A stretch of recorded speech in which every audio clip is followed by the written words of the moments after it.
Sanctioning bodies play a critical role in just about every form of motorsport, from the lowest tiers of karting to the highest level of international open-wheel racing. These organizations don't just set and enforce rules. They're also key meaning makers who decide what the sport is actually going to be. In post-World War II America, there were a few different sanctioning bodies that regulated motorsport, but a fierce battle began to wage between two of those bodies, the AAA and the SCCA. Both organizations represented totally different views about what American motorsport should be, and both were prepared to fight to make their way of thinking the primary one dictating motorsport in the United States. Today on Deadly Passions, Terrible Joys, we're delving into a tense fight between the isolationists and the internationalists, between the SCCA and the AAA. It's a fight that very nearly killed the growth of American motorsport, and its end only came as the result of international tragedy. Motorsport isn't just about fast cars and daredevil drivers. It's a place where scandals burn hotter than exhaust pipes. This is a history podcast dedicated to delving into the darkest corners of the racing world to uncover secrets, deception, and intrigue. My name is Elizabeth Blackstock, and welcome to Deadly Passions, Terrible Joys. One of the first formal motorsport sanctioning bodies in the United States was the AAA Contest Board, the motorsport arm of the American Automobile Association. The AAA itself was founded back in 1902 with the hope of lobbying politicians to build roads that were more suitable for the automobile. It published road maps, launched driver safety programs, and advocated for pedestrian safety. That organization still exists today, though you probably know it better for its AAA Roadside Assistance Program, where you can pay a regular fee to have the ability to call for help anytime you have an emergency on the road. A big part of the AAA's original mission was sanctioning motorsport. The racing arm of the AAA, called the Contest Board, was also developed in 1902, just a few months after the AAA overall was born, as a way to sanction the Vanderbilt Cup, one of the first major automobile races in the United States. But the AAA's Contest Board was almost immediately born into controversy. William K. Vanderbilt, a member of the prominent Vanderbilt family that built its fortune on shipping and railroad empires, chose the Contest Board to sanction the race he dreamed up on Long Island. See, before the AAA Contest Board, there was actually another motorsport sanctioning body in the United States called the Automobile Club of America, or ACA. This sanctioning body was founded in 1899 by a group of gentlemen racers and was designed to, quote, maintain a social club devoted to the sport of automobilism and to its development throughout the country. This organization even went so far as to help the AAA get off the ground in 1902, only for the two organizations to start feuding shortly afterward. In 1908, the AAA and the ACA faced their first significant ideological difference. Events like the Vanderbilt Cup began to draw in exceptional European talent, and American manufacturers that were slower to develop were soon overrun at the Indianapolis 500 as well. That was also in part due to the formation of yet another sanctioning body, the MCA, or the Manufacturers Contest Association. This group of automakers actually lobbied the AAA to create more favorable racing rules for American automakers, but that resulted in cars that just couldn't compete with the best that Europe had to offer. So the AAA and the ACA soon fractured, with the AAA handling national races and the ACA handling international events that took place on American soil. Just before its demise during the Great Depression, though, the ACA quietly rejoined the AAA in a last-ditch effort to keep itself afloat. It ultimately was dissolved in 1932. The following year, 1933, saw the introduction of another motorsport sanctioning body called the Automobile Racing Club of America, or ARCA. As a side note, even though this ARCA shares the same name with the NASCAR-sanctioned stock car racing series that still races today, it is actually a totally different entity, and they're both completely separate with different histories. Our version of ARCA existed for a very brief period of time between the Great Depression and the start of World War II. It was founded by brothers Miles, Sam, and Baron Collier, whose father had made a fortune in the subway and streetcar advertising industry. When their eldest brother Barron's fiancée brought an MG J2 car to the family property in Westchester County, New York, everyone had their lives transformed. The MG Car Company was a British sports car manufacturer known for its light, powerful machines, totally different than anything being offered by American manufacturers at the time. Barron, Sam, and Miles Collier were entranced by this foreign technology and left for Europe in 1934 with the goal of seeking out even better machinery. The trip was a massive success. Not only did the brothers come home with plenty of other race cars, but they also signed on to become the first official MG importers in America. When they came home, they built a 3.3-mile road course in Briarcliff, New York, and raced in both Europe and America until the onset of World War II halted racing activities. All three brothers served with distinction in the war, though Barron died in 1939. This short-lived sanctioning body paved the way for the development of the Sports Car Club of America, or the SCCA, in 1944. The SCCA, though, was primarily an amateur organization for wealthy folks who owned sports cars.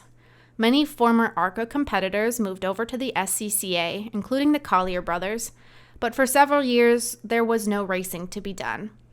It was kind of a gentleman's social club for rich guys who owned sports cars. To gain entry, you had to be formally endorsed by someone who was already part of the club. The entirety of the SCCA would then scrutinize your entry, mainly to decide if you owned a cool enough sports car, had enough money, and would get along with everyone else. Then, the SCCA members would vote on whether or not you gained entrance. Every so often, the members would engage in some informal rallying, but the first SCCA-sanctioned racing event on a road course did not take place until 1948, with the introduction of the Watkins Glen Grand Prix.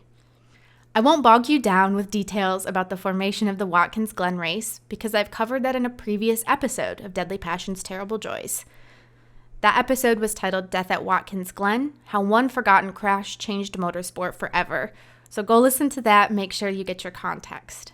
Most important for our purposes in this episode, though, is that the first official SCCA-sanctioned race was a huge success, and it paved the way for more events, both at Watkins Glen and at newly constructed street tracks all around the United States.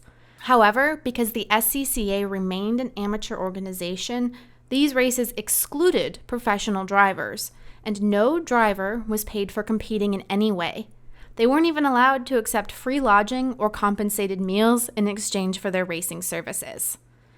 While all of this was going on, the AAA Contest Board had created the National Championship, which linked together several different races around America, though the crowning event of every season was the Indianapolis 500. Car specifications were developed with the 500 in mind, but the AAA had also grown to sanction sprint car racing, sports car racing, stock car racing, and so much more. It wasn't long before the two primary sports car sanctioning bodies in the United States, the SCCA and the AAA, began to butt heads.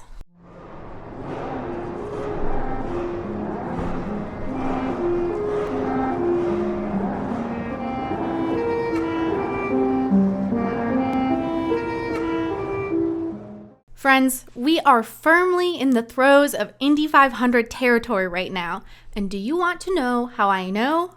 My friends at Homefield Apparel, an incredible vintage-style clothing brand, are about to drop an amazing Indy 500 merch collection to help you start prepping for the best event of the year.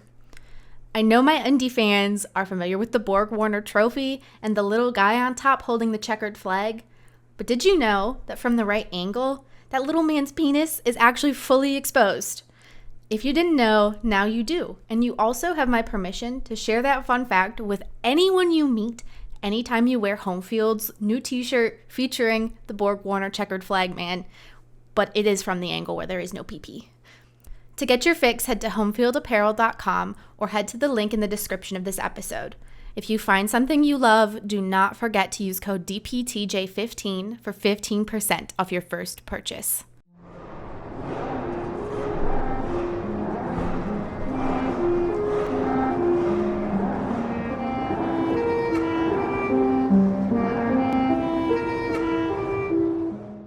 By 1950, it had become clear that not all was well between the two sports car sanctioning bodies in America. The success of the 1948 Watkins Glen Grand Prix had led to a massive spike in interest in this new sport, and events began to pop up in the Midwest, Florida, and California, the latter of which had its own unique set of sanctioning bodies specific to the state. However, there was one big event that really set off a chain reaction of conflicting events. The once amateur racers of the SCCA began to get a taste of the international racing scene. While these men couldn't be paid for their racing services in the United States, they could travel outside of the country for a taste of professional competition. Several SCCA racers took part in the Carrera Panamericana, a massive rally that spanned from one end of Mexico to the other. Other SCCA racers headed over to France to compete in the 24 Hours of Le Mans, the most iconic endurance race in the world. On one of those trips to France, two SCCA members approached the Fédération Internationale de l'Automobile, or the FIA. Those men, carmaker, yachtsman, and entrepreneur Briggs Cunningham, and eventual race promoter and Russian emigre Alec Ullman, negotiated with that sanctioning body and convinced it to oversee the 1950 running of the Watkins Glen Grand Prix. It would be the first sports car race in the United States sanctioned by the FIA and the third American event overall to receive that honor after the Indianapolis 500 and the Pikes Peak Hill Climb. The ramifications of that decision weren't immediately clear, but if you've been paying attention, you'll probably notice that the FIA sanctioning of an SCCA sports car race would easily break a lot of the established rules about how motorsport was supposed to operate in America. The Watkins Glen Grand Prix remained a prize-free event, which meant that European talent didn't bother to make the trip overseas, much to the frustration of Ullman, Cunningham, and Watkins Glen founder Cameron Argetsinger. Further, the AAA was annoyed that this little racing organization had gone directly to Europe's biggest sanctioning body without consulting it first. The AAA was, at the time, the liaison for the FIA, and they should probably have used the AAA to facilitate that conversation. But there was another issue that year too. Because the SCCA had opened up the Watkins Glen Grand Prix to FIA-sanctioned cars, it also felt it necessary to allow some other racing organizations in America, namely the MG Car Club and the Motorsport Club of America, to select 3 representatives to enter the race at the Glen. One of those representatives was Erwin Goldschmidt Jr. Goldschmidt was a member of the AAA and the MSCA, so his skill set was clearly there, but the SCCA hated this man. While Philippe Defechereaux writes in Watkins Glen: The Street Years that the dislike actually came from Goldschmidt's alleged loud arrogance, Goldschmidt had a different read on the situation. He felt that there was prejudice against him because he was Jewish. The SCCA shot down allegations of bias, but many within the organization secretly hoped that Goldschmidt would perform poorly in the race because they didn't want him to win their iconic Grand Prix. Those hopes were all for naught because Goldschmidt won. It was a pivotal moment that further solidified 2 very different ideologies that had begun to develop in the SCCA. Some members, like Ullman, Cunningham, and Argetsinger, thought that American road racing should become a more professionalized sport, one that could be a key player on the international stage. The other camp, however, desperately wanted to retain its amateur status. Goldschmidt's victory brought those 2 mindsets into sharp relief. The isolationist members of the SCCA, the ones who wanted to remain amateur, were deeply annoyed that a non-member had won their marquee event of the year. The folks looking to transform the SCCA into a more international organization, though, took Goldschmidt's victory as a sign that they should keep trying to recruit a greater number of racers from all over the world. But something else happened at that race, something that continued to push those opposing mindsets into sharp relief. Spectators had been injured, and ARCA founder Sam Collier had been killed in a different crash. Over in Europe, where motorsport history was founded on public roads, death at the track was accepted as a common enough occurrence. For the SCCA, though, it was uniquely horrifying. The point of racing for them was to foster a gentlemanly kind of competition that should never result in legitimate harm to anyone, drivers, or spectators. Then, on December 31st, came yet another complicating factor. Alec Ullman had negotiated use of a decommissioned Air Force base in Sebring, Florida, to host a serious 6-hour endurance event. Ullman's hopes for that event were purely international.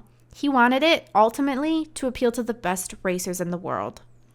Ullman had attended the 24 Hours of Le Mans several times in the 1930s, and he had also helped Briggs Cunningham organize his team's trip to the iconic event in 1950.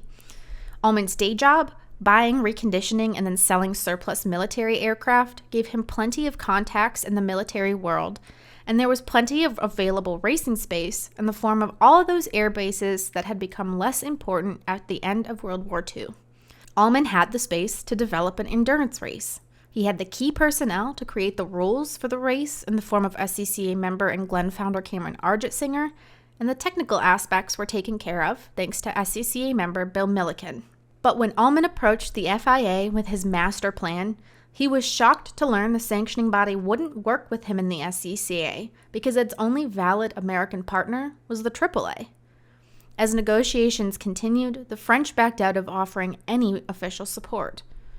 Ullman proceeded with the event nevertheless, modeling Sebring's regulatory set on those that would have been used by the FIA. He received help from the AAA as well as from the Royal Automobile Club over in England, but opted to strictly invite American talent for that first running. However, when Ullman approached the SCCA about his idea with the goal of perhaps uniting sanctioning bodies all around the world, he was shut down. As he later recalled, quote, "I was told that SCCA was not going to debase its image by joining that roughneck, bloodthirsty professional drivers organization, the AAA, that foreign drivers and foreign teams coming to America was a pipe dream." It's probably safe to say, then, that the SCCA was not going to change its firmly anti-professional stance, even if a dedicated slate of SCCA members developed and hosted that first successful Sebring event. They named it the Sam Collier Memorial Grand Prix of Endurance in honor of their fallen friend.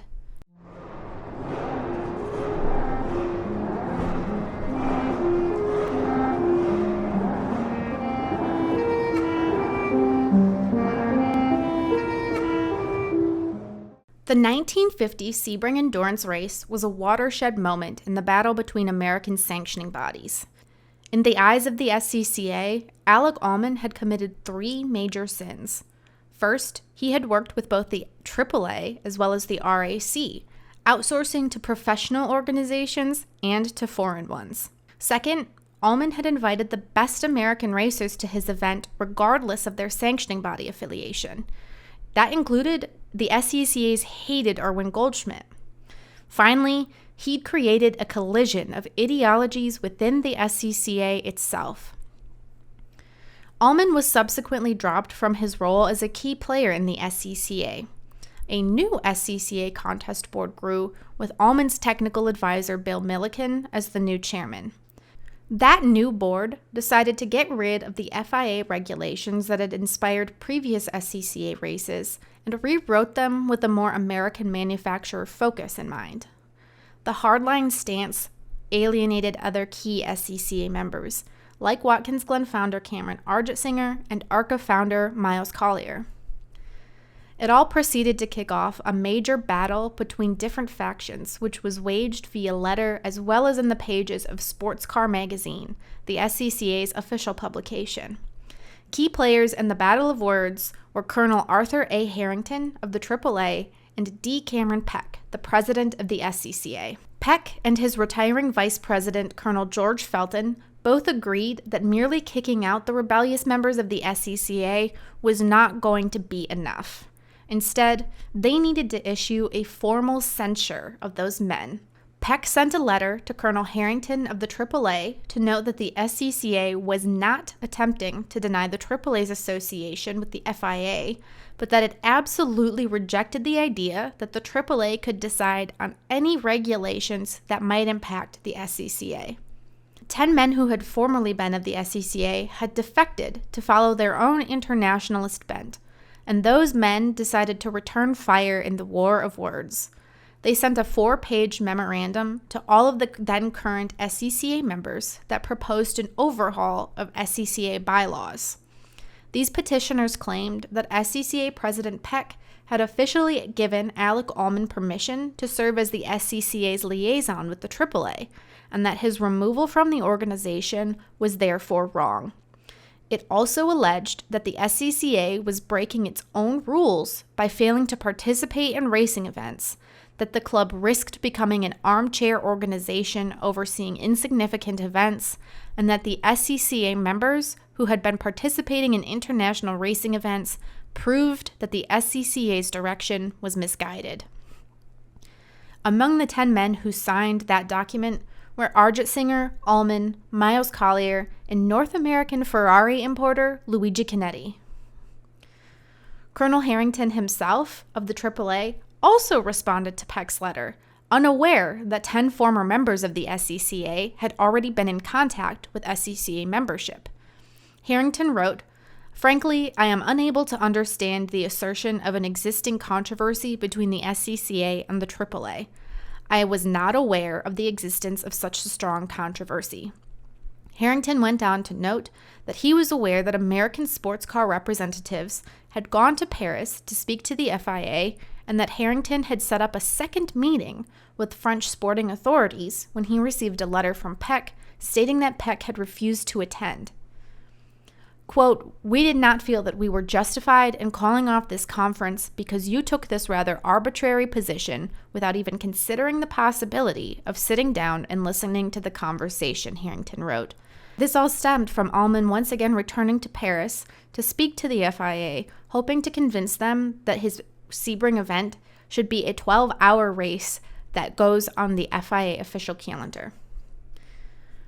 In his letter, Harrington pointed out that the growth of road racing was still very new, so it would take time to determine if it had legs as a form of professional sport, but that he saw no point in developing an entire rule set specific to amateur American racing, not when someone out there had developed international racing rules that worked well in Europe and South America. Then Harrington finished off with a serious punch, and I'm going to quote these final paragraphs in total as they're written in Philippe Defechereaux' book, Watkins, Glen, the Street Years. No summary I will ever come up with will be as good as the real thing. Harrington wrote, "Our methods are not those of a dictator who would attempt to propound our rules and foist them upon you. The whole tone of your communication would seem to imply the meaning that you are an organization controlling all sports car activities in the United States. We deeply regret that you do not see your way clear to accord your colleagues in the sports car or amateur racing activity the courtesy of sitting down with them and with us to consider this whole proposed course of action in a temperate and businesslike manner. Had you had the opportunity of attending one of our meetings, as your colleagues have done, I am quite sure that you would have occasion to considerably revise the opinions and assertions set forth to the members of your Sports Car Club of America. We propose to continue our conversation with your colleagues. If, as a result of these talks, it should be determined that it is advisable for us to assume control of amateur automobile racing in the United States, it will be our intention to do so." As you can imagine, those words were the motorsport equivalent of declaring war. SCCA President Peck had certainly taken a hefty blow with Harrington's letter, but he was ready to return fire with a letter of his own. Again, allow me to quote directly from the letter as reported in Defechereaux' book. "I appreciate your frankness and the complete expression of your opinion. I realize that a controversy, if such it must be called, does not exist between SCCA and AAA as such, but rather between the majority of SCCA's members and a small minority within our club who are using AAA's name and prestige. We appreciate your assurance that AAA does not seek to take control of amateur automobile racing. No representative of SCCA was ever instructed to bypass AAA and to obtain direct recognition from the FIA. That one SCCA official did so on his own initiative is correct. We have found the International Rulebook a reasonably satisfactory framework within which to operate, but have never hesitated to make whatever changes would bring about the fairest and most sporting competition among our members. We are glad to have you state that your methods are not those of a dictator. Neither are ours.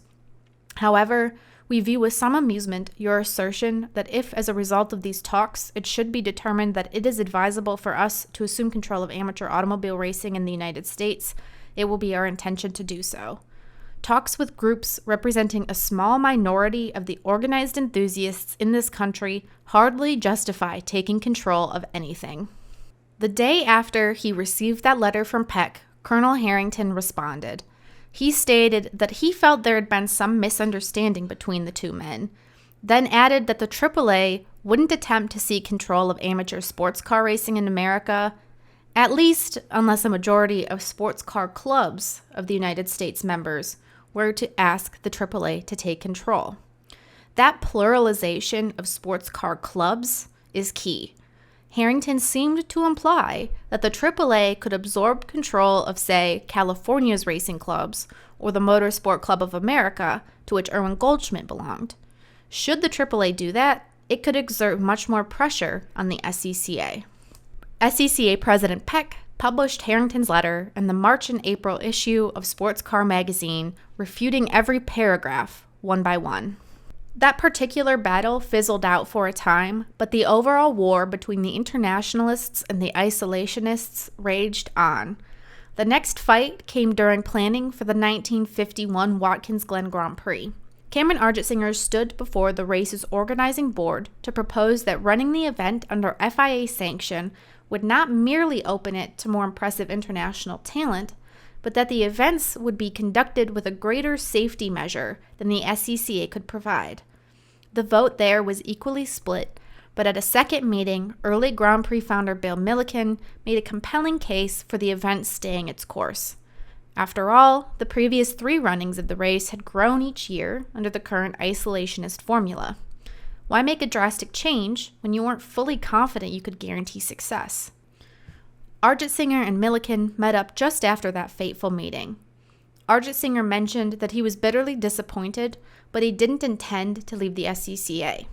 Milliken, meanwhile, refused to budge from the SCCA party line.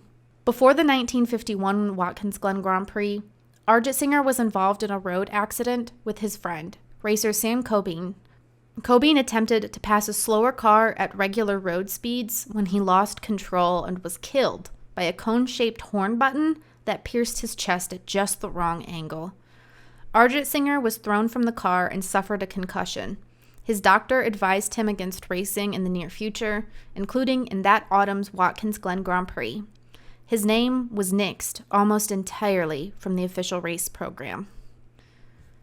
As the 1951 season came to an end, SCCA President Cameron Peck wrote of the battle between the SCCA and the AAA in very succinct terms. Again, I'm pulling these paragraphs from Defechereaux' Watkins Glen the Street Years. Every aspect of professionalism must be avoided, including such borderline matters as payment of expenses for appearances. Either we keep this game an amateur one, or we will see it fall into decay and disrepute. Our standards of amateurism should be reduced to writing and published for the distribution of all future members. The affairs of the AAA and the SCCA impinge, of necessity, at only one point, namely where international competition enters the picture or where SCCA members wish to secure FIA permits to race abroad. To this end, a meeting will be held in the near future between 3 members of the AAA Contest Board and 3 members of the SCCA. With that note, Peck resigned from his position as SCCA president. A nomination would take place in 1952 to appoint a new one, but in the meantime, Peck's position was taken over by his vice president, Fred Wacker.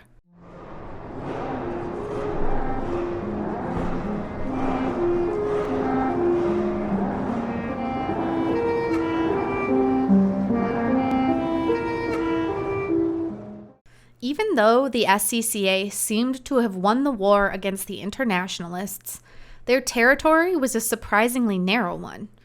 9 of the 12 biggest sports car races in the world took place in America in 1951, while European machinery had become commonplace in the U.S. racing scene. It was enough to inspire Alec Ullman to continue raging his international battle well into 1952. Back in 1951, Ullman had again gone to Le Mans, where he served as team manager for Briggs Cunningham, but again, his goal was much greater. Ullman also intended to secure official FIA sanction for his next Sebring event, while also enticing European teams to come over to compete. He secured a date of March 12, 1952 for the FIA-sanctioned race. But when Peck resigned from the SCCA at the end of 1951, Ullman attempted to rush into the power vacuum he left behind. Ullman and Argetsinger placed their support behind Miles Collier to take over as president, while Ullman would serve as vice president. This would effectively promote sympathetic internationalists to the head of this amateur organization. According to Ullman, the SCCA took action. It demanded that Ullman recant his international stance and apologize for any chaos he had started in the sport. He refused. Soon after, Ullman received a letter that informed him that his lifetime SCCA membership had been canceled. In the program for the 1952 Sebring event, Ullman wrote, "This is the first time that such an event is being run in the United States on a fully fledged international basis.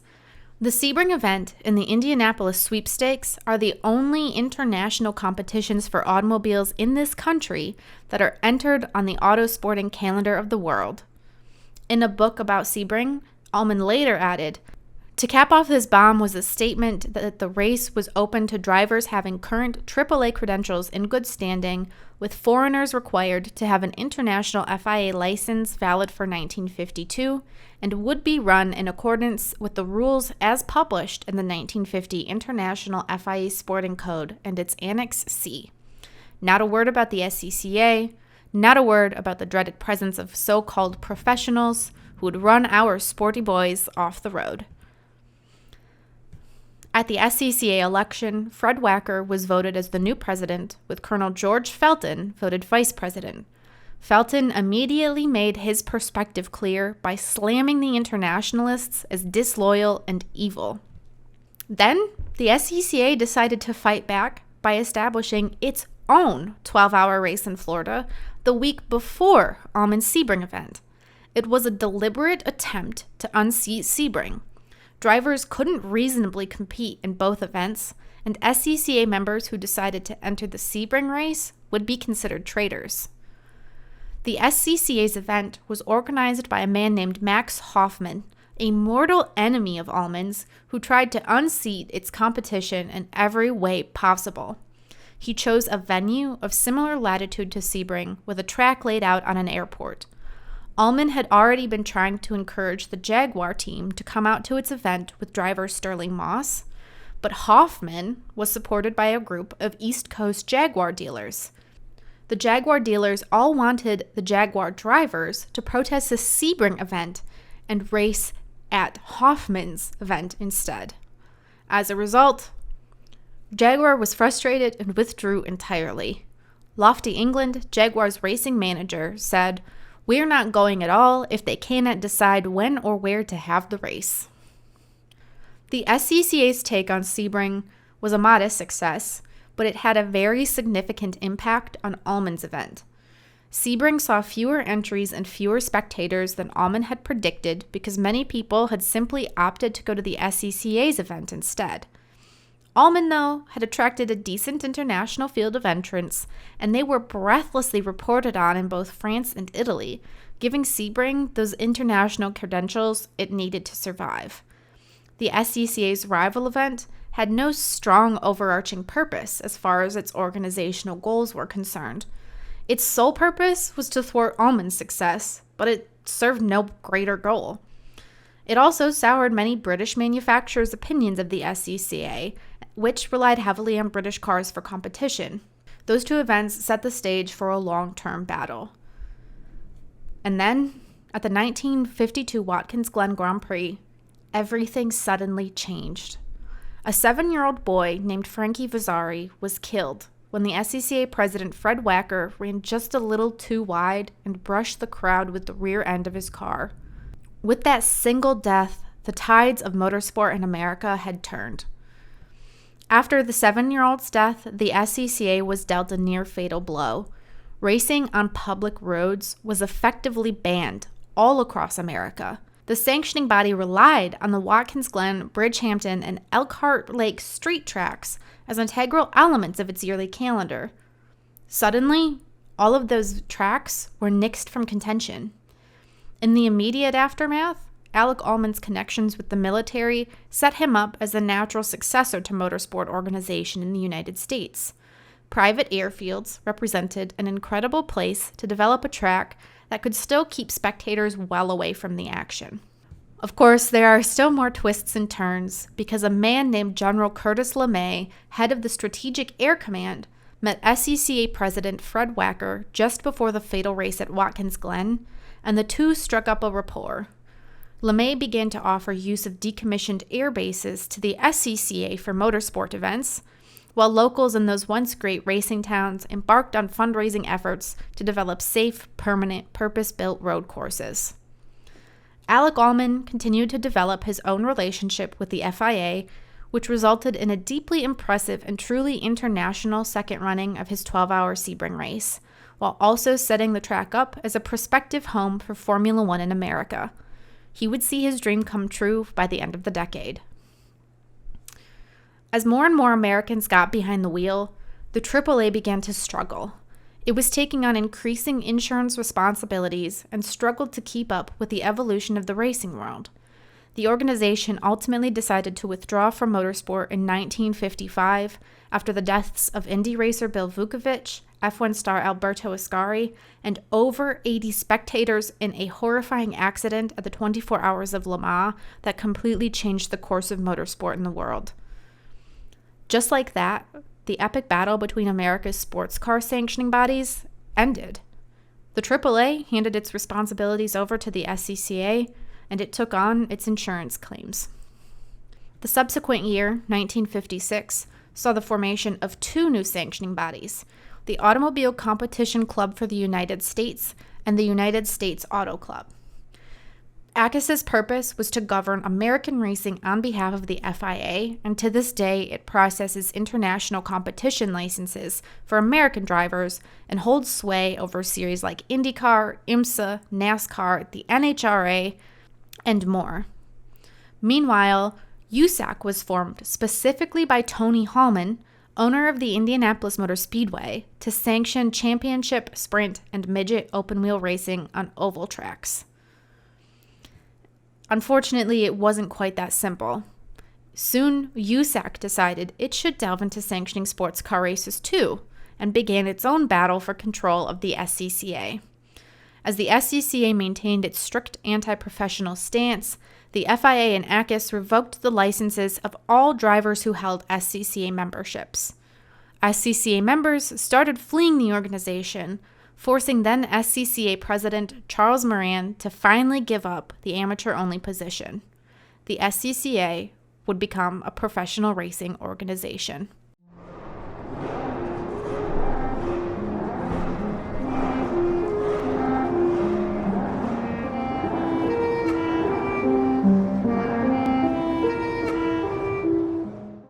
The act of sanctioning motorsport series is always going to be ripe with conflict, especially here in America. After all, the body that determines the rules of a racing series effectively defines the ethos of what that series stands for. When it came to the tense battle between the AAA and the SCCA, the point of contention was less about what kind of racing was done, as opposed to what racing should be entirely. On one hand, you had an organization that saw the value of tapping into an international motorsport community. On the other, you had a group of people that fiercely defended the rights of amateurs to compete without having to worry about being crushed by someone with far more skill who was using this hobby to make a living. Both of these ideologies have merits, but problems came when small sects of people decided that all motorsport should represent their goals. Someone like Cameron Argetsinger, for example, helped found the iconic Watkins Glen Grand Prix, but when he was developing the idea, he needed to rely on the SCCA to help him get it off the ground, despite the fact that his aspirations had always been international and professional. Is he wrong for trying to turn his prized event into what he perceived to be its ultimate destination? Absolutely not.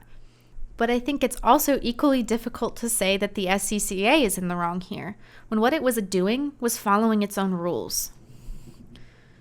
Personally, I think the big takeaway here is the fact that sanctioning bodies in American motorsport have been and always will be at odds. We're a big country with a ton of different racing disciplines and even more ideas about what the goals of those disciplines should be. The fierce battle between the SCCA and the AAA can be seen as a precursor to other sanctioning body spats, such as the iconic IndyCar split that first saw the championship auto racing teams, or CART, series fracture off from the USAC-directed open-wheel racing in America, something that we're going to talk about a lot more in the next episode. It also mimics the very similar battle between the Champ Car World Series and the Indy Racing League, and it soon led to USAC's hope of dominating all American motorsport as a monolithic sanctioning entity. While things may seem more relaxed now, I will say that it doesn't take much digging to see that there are still plenty of tensions. At this very moment, there's a growing rift in IndyCar with two extremely different factions determined to assert their ideas of what the sport should be. There's also frustration in the NASCAR community as the series moves beyond its traditional oval track routes to add more street and road courses. American sanctioning bodies are territorial. The people in them will always have different ideas of what should happen, and they will inevitably attempt to attract as much talent to their cause as possible. As a result, it's a theme that's going to come up quite a lot here in Deadly Passions, Terrible Joys.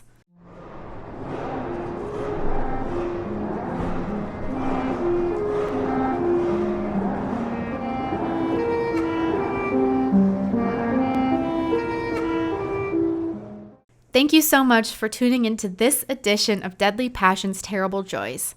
In the next episode, which is coming next week, by the way, we'll talk about the battle that once raged between the Indianapolis 500 and a rival race, the USA 500. If you enjoyed this episode, please subscribe to the show, give it a rating, and leave a review.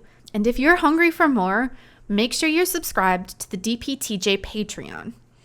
Tiered patrons get exclusive access to weekly blog posts where I delve into contemporary motorsport news and newsletters rounding up the biggest events in the world. Plus, we're about to launch into our first giveaway, so you want to make sure that you're signed up now. If you want to send an email, I have an address for that, deadlypassionsterriblejoys@gmail.com. Also, don't forget to check out Homefield Apparel. Indy 500 season is here, and Homefield is about to release some exceptional pieces of merch that will help you ring in the month of May. You don't want to miss out, and if it's your first time ordering, you can use code DPTJ15 for 15% off your first purchase.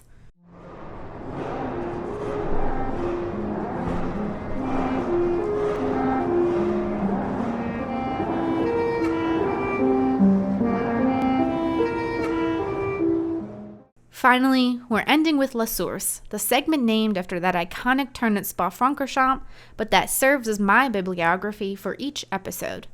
It's important to me to be able to cite regularly and accurately, so I'll give a shout out to the most influential sources at the end of each show.